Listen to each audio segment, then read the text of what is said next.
It is one of the most infamous disappearances in American history, and it all started right here in Metro Detroit. Theories about what happened to Jimmy Hoffa and where his body might be stretch far beyond state lines.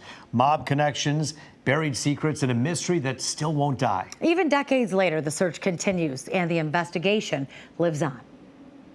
It's still an open investigation. The search for Jimmy Hoffa is not officially over. Obviously, some people were not being forthcoming at the time. We're not being as honest with law enforcement as they should have been. One theory that has never had a motive tries to explain Hoffa's disappearance without the slightest trace. It supposes that Hoffa met someone he trusted, was killed, and his body shipped to New Jersey in a barrel. The barrel was buried in Brother Moscato's dump on the shore of the Hackensack River. Over the years, tips, many of them far-fetched, leading to searches far and wide. Another local theory is that Jimmy Hoffa ended up in the foundation of the Renaissance Center someplace. The Renaissance Center was being built at that time, and they were pouring footings a few weeks after July 30th. After those theories, you get a little farther afield. There was an urban legend that he was shipped to New Jersey and buried under the end zone of the Giants Stadium, which was being built at the time. Maybe he became a protected witness. Maybe the CIA took him out. Maybe the mob took him closer to home, back to Jersey, where they could laugh about where he was buried all that time. There have been a lot of other theories, but most are easily disproved or simply ridiculous. In 2004, based on a tip from mob hitman Frank Sheeran, the FBI was at it again. Sheeran is the focal point of the book I Heard You Paint Houses and the movie The Irishman. He says he murdered Hoffa in a home on Detroit's west side. Investigators searched and found blood, but it wasn't Hoffa's. We're in metropolitan Detroit. Everybody has a story of someone's farm field getting dug up looking for Jimmy Hoffa. In 2006, the feds spent 2 weeks digging up a farm in Milford. They found a lot of dirt, but no Hoffa. Same thing in 2012 under a driveway in Roseville and in Oakland Township the next year.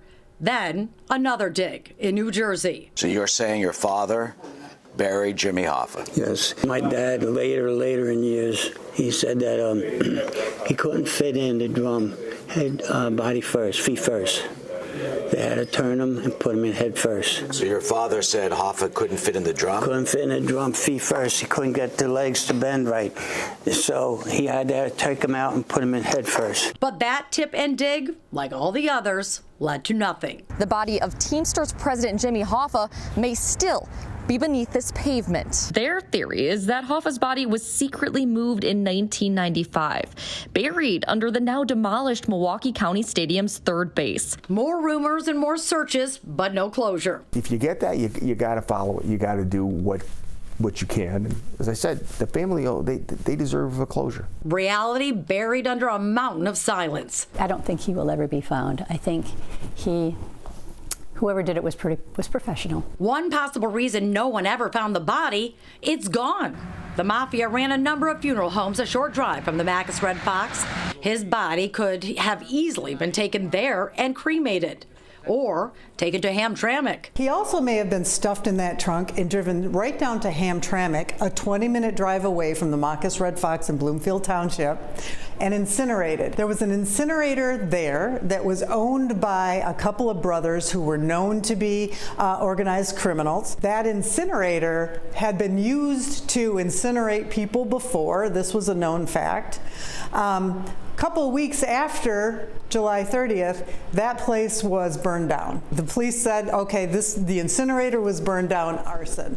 I think it's fairly likely that those things could have been connected. The mystery deepening with every dig. The lack of evidence weighing heavily on the scales of justice. The truth lying somewhere behind the sealed lips of the mob. He was this old, rough and tumble, bare knuckle brawler union guy. He's almost become, to us, like a cartoon character. But I think, he fought for the rights of his union workers. May have got too close and involved with some organized crime guys. But as I said, he was a colorful guy. People forget of the real humanity that was involved here. Jimmy Hoffa had a family. He had children. They miss him still. I wish somehow we could find out what happened to Jimmy Hoffa. Jimmy Hoffa was both loved and revered. and also understood to be willing to do illegal things. And so I think that it really seemed that the popular opinion was split between, you know, a horrified, we've lost a real champion of the people, what are we going to do now, to looks like he finally got what was coming to him.